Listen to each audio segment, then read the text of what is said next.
Hi, welcome back to my channel. നമുക്ക് chocolate പായസത്തിൻ്റെ recipe നോക്കിയാലോ. കാണാൻ വലിയ ഭംഗിയൊന്നുമില്ല കേട്ടോ, പക്ഷെ കഴിക്കാൻ നല്ല ടേസ്റ്റാണ്. നിങ്ങളെല്ലാവരും ഒന്ന് ട്രൈ ചെയ്ത് നോക്കണം. എൻ്റെ ഫസ്റ്റ് ട്രൈ ആണ്, പക്ഷേ സൂപ്പറായിട്ട് വന്നു കേട്ടോ, നല്ല ടേസ്റ്റ് ഉണ്ടായിരുന്നു.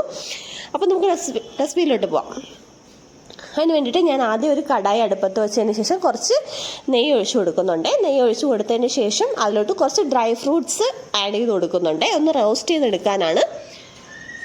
നിങ്ങളുടെ കയ്യിൽ കാഷ്യൂനട്ടും റേസിൻസ് മാത്രമാണ് നമ്മൾ സാധാരണ പായസത്തിലൊക്കെ ഇടുന്നത്. അത് മാത്രമാണെങ്കിൽ അത് മാത്രമായാലും മതി കേട്ടോ. ഞാൻ റോസ്റ്റ് ചെയ്തെടുത്തിട്ടുണ്ട്. അതിനുശേഷം അതൊരു പാത്രത്തിലോട്ട് മാറ്റിയതിന് ശേഷം അതേ കടായിൽ തന്നെ കുറച്ച് നെയ്യും കൂടെ ആഡ് ചെയ്തതിന് ശേഷം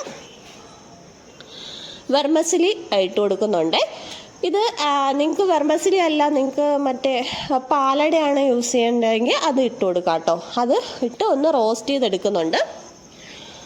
ഞാൻ അതിൻ്റെ കൺസിസ്റ്റൻസി പറഞ്ഞുതരാം കേട്ടോ. അതാ കണ്ടോ, ഈ ചെറിയ ചെറിയ ചുവന്നത് പോലെ വരും, പക്ഷെ എല്ലാം ചുവന്നിട്ടുണ്ടാകത്തില്ല. അങ്ങനെ ഒരു കൺസിസ്റ്റൻസി വരുമ്പോൾ അതും ഒരു പാത്രത്തിലോട്ട് നമുക്ക് മാറ്റി വയ്ക്കാം. അതിനുശേഷം സെയിം കടായി തന്നെ എടുത്തിട്ടുണ്ട്. അതിലോട്ട് നമുക്ക് കുറച്ച് അതൊന്ന് ചൂടായി വരുമ്പോൾ അതിലോട്ട് കുറച്ച് നമുക്ക് ഷുഗർ ആഡ് ചെയ്ത് കൊടുക്കാം. ഒന്ന് കാരമലൈസ് ചെയ്തെടുക്കാനാണ് ഷുഗർ ആഡ് ചെയ്യുന്നത്.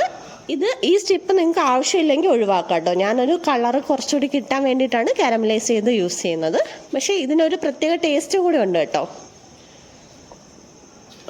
ദേ കണ്ടോ, എല്ലാം ഷുഗർ അലിഞ്ഞ് വന്നിട്ടുണ്ട്. ദേ കണ്ടോ, ചെറിയ കളറും മാറി വന്നിട്ടുണ്ട്. ഞാനിതിൽ 1/2 ലിറ്റർ പാൽ ആഡ് ചെയ്ത് കൊടുക്കുന്നുണ്ട്. പാലിലോട്ട് കുറച്ച് വെള്ളവും കൂടി ആഡ് ചെയ്യുന്നുണ്ട്. എൻ്റെ ഫ്രീസറിലിരുന്ന പാലായതുകൊണ്ട് കുറച്ച് കട്ടകളുണ്ടാവും, അത് കുഴപ്പമില്ല, അലിഞ്ഞോളൂ കേട്ടോ. കുറച്ച് വെള്ളം കൂടി ആഡ് ചെയ്ത്, വെള്ളത്തിൻ്റെ അളവൊക്കെ ഞാൻ കൊടുത്തിട്ടുണ്ട്. അപ്പോൾ അത് നോക്കി നിങ്ങൾ ആഡ് ചെയ്യണം കേട്ടോ. ആഡ് ചെയ്തതിന് ശേഷം 1/2 ലിറ്ററിന് ഇത്ര അളവ് വെള്ളം ആഡ് ചെയ്തതിന് ശേഷം ആ വെള്ളം ഈ കാരമലൈസ് ചെയ്ത് ഇതിലോട്ട് ഒന്ന് ഒഴിച്ചു കൊടുക്കുക. ഒഴിച്ചു കൊടുത്തിട്ട് അപ്പോൾ നമുക്ക് കുറച്ച് കട്ടിയായിട്ടിരിക്കുന്ന പോലെ തോന്നും, കുഴപ്പമില്ല കേട്ടോ, അത് അലിഞ്ഞ് വരും കേട്ടോ. അലിഞ്ഞ് വന്ന് കുറച്ച് നേരം വെയിറ്റ് ചെയ്യാം. വെയിറ്റ് ചെയ്യുമ്പോഴത്തേക്ക് ഇത് അലിഞ്ഞ് നന്നായിട്ട് വന്നോളും.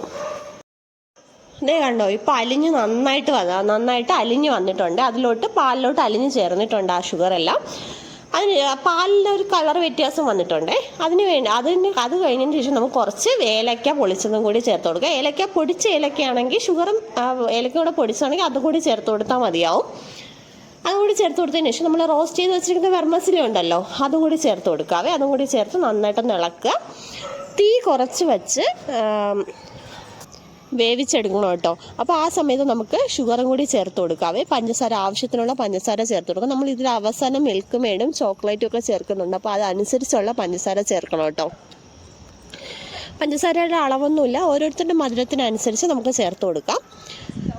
മധുരം കൂടി ചേർത്ത് കൊടുത്തതിന് ശേഷം നമുക്കൊന്ന് ഇളക്കിയിട്ട് ഈ പാലും ഈ വെള്ളവും മിക്സ് ഉണ്ടല്ലോ, അത് മൊത്തം വറ്റി വരുന്നത് വരെ നമുക്ക് അടച്ചു വെച്ചോ തുറന്നു വെച്ചോ വേവിച്ചെടുക്കാം. അതേ കണ്ടോ, നന്നായിട്ട് വറ്റി ഈ വെർമസിലി നന്നായിട്ട് വെന്തിട്ടുണ്ട്, എന്നാൽ കുഴഞ്ഞു പോയിട്ടുമില്ല. അതിനുശേഷം നമുക്ക് 1/2 ലിറ്റർ പാലും കൂടി എടുക്കാം. അതിലോട്ട് 200 ml വെള്ളം കൂടി ഞാൻ ചേർത്തിട്ടുണ്ട്. അതും കൂടി ചേർത്ത്, അതും ഫ്രീസറിൽ ഇരുന്നുകൊണ്ട് ഇടയ്ക്ക് കട്ടായിട്ട് തോന്നുന്നു കേട്ടോ.